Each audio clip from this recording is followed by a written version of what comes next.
కొంతమందికి నా బ్రతుకు మార్చుకోవాలి, నా పరిస్థితి మారాలి, నా లేమి నుంచి నేను సమృద్ధిలోనికి రావాలి, నా రోగము పోవాలి, స్వస్థపరచబడాలి, నా శాపము ఆశీర్వాదకరంగా మార్చబడాలి, నా మరణము కొట్టివేయబడి నేను జీవంలోనికి రావాలి, నా బంధకం నుంచి విడుదల కావాలని ఎంతమందికి ఉందండి?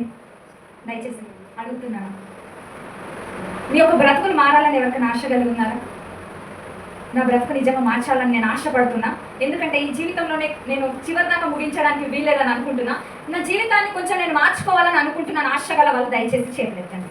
మీకు ఆశ గంట ఉంటే, నిజంగా ఈ లైఫ్తోనే మీరు సాటిస్ఫై ఉంటే అవసరం లేదు. దేవునికి మహిమ కలుగును గాక. ఆమేన్. ఆ శక్తి ఈ రోజు మీకు దేవుడు ఇవ్వబోతున్నాడు. హల్లెలూయా.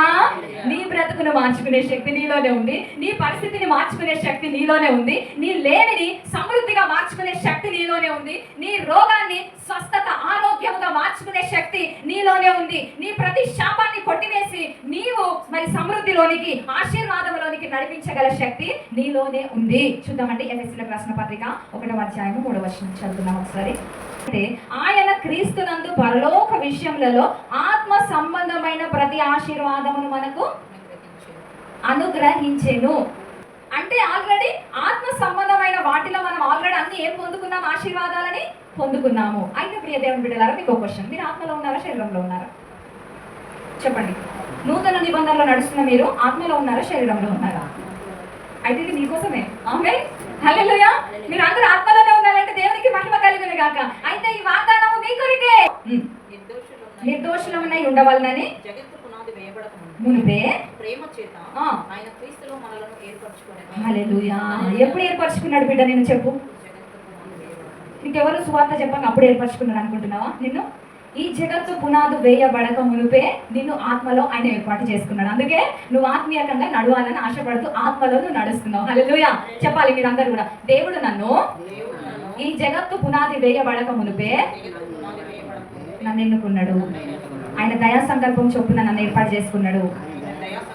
ఇదిగో నేను శరీరంలో లేను, నేను ఆత్మలో ఉన్నాను. ఇదిగో ఆత్మ సంబంధమైన ప్రతి ఆశీర్వాదమును నేను పొంది ఉన్నాను. నేను అధికారము కలిగి ఉన్నాను. హల్లెలూయా. దేవునికి మహిమ కలుగును గాక. అయితే ఈ ఆత్మ సంబంధమైన ప్రతి ఆశీర్వాదము మనకు అనుగ్రహించెను అని అంటే ఏమంటున్నాడు చూద్దాం ఒకసారి. మత్తయి సువార్త 21:22 మనం ఎలా అడగాలంట దాన్ని చూద్దాం ఒకసారి. మత్తయి సువార్త 21:22లో ఏమంటున్నాడంటే ఒకసారి చూడండి. ఎలా పొందుకుంటున్నామంట మరి మనం దాన్ని? 21:22 చూడండి. మరియు ప్రార్థన చేయనప్పుడు వేటిని అడుగుదరో అవి దొరుకునని నమ్మిన ఎడల మీరు వాటినన్నింటిని పొందుదురని వారితో చెప్పారు. హల్లెలూయా. అర్థమైందా? మీరు ప్రార్థన చేస్తున్నప్పుడు మీకు ఏముండొద్దు? సందేహము ఉండొద్దు. ఎట్లా చేయాలంట? నీ ప్రార్థన ఎలా ఉండాలంట? నీవు అడిగినవి పొందుకున్నాను అనే విశ్వాసం నీలో ఉండాలి, ఆ నమ్మకం నీలో ఉండాలి. హల్లెలూయా. దేవుడు ఏం చేశాడు నీకు? ఆల్రెడీ ఫస్ట్ పాయింట్, దేవుడు ఆల్రెడీ నీకు అన్ని ఇచ్చేశాడు. ఆమేన్. సెకండ్, నువ్వు చేసేది ఏంటిది? నువ్వు దాన్ని ఏం చేయాలా? నమ్మాలి. నమ్మి ప్రార్థన చేయాలి.